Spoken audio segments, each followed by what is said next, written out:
Guys, sa inyong Kadolphin at Ma'am si June ay nagpunta kanina sa Walter Mart dito sa aming lugar.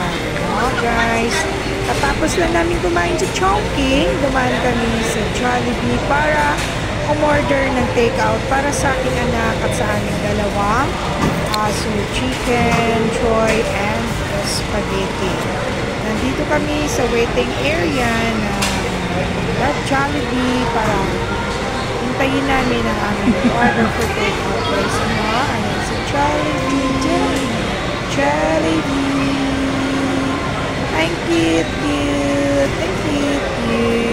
Ayan, ang inyong Kadolphin. Dyan pa rin sa waiting area na cute na Jollibee. Guys, pinapaupo siya dun sa loob. Ayaw naman yung upo. Gusto niya lang tumayo kasi gusto niya rin parang talaga siguro tumangkad. Ang inyong Kadolphin kaya ayaw niya umupo.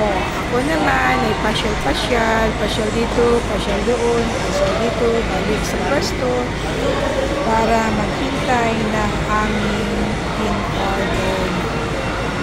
Ayan, ang aming soon. Sa loob kami yung guys, malapit-lapit lang. Shopee, Jollibee, soon.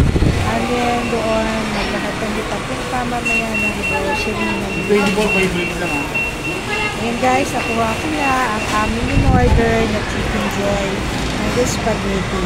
Binigay ko na sa inyong Kadolphin ng aming takeout na spaghetti and Chicken Joys. Ayan, naglalakad kami guys papunta sa grocery kasi grocery guys kami ng aming Kadolphin para bumili ng manok at saka liver doon sa loob ng grocery store. Nadaanan namin ang Dunkin' Donut pero ayaw kong bumili kasi takot akong magtaas ang aking sugar.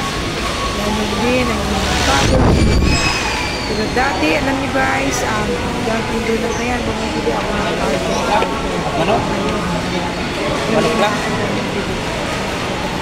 Ano naman, nagkakabigat ko lang.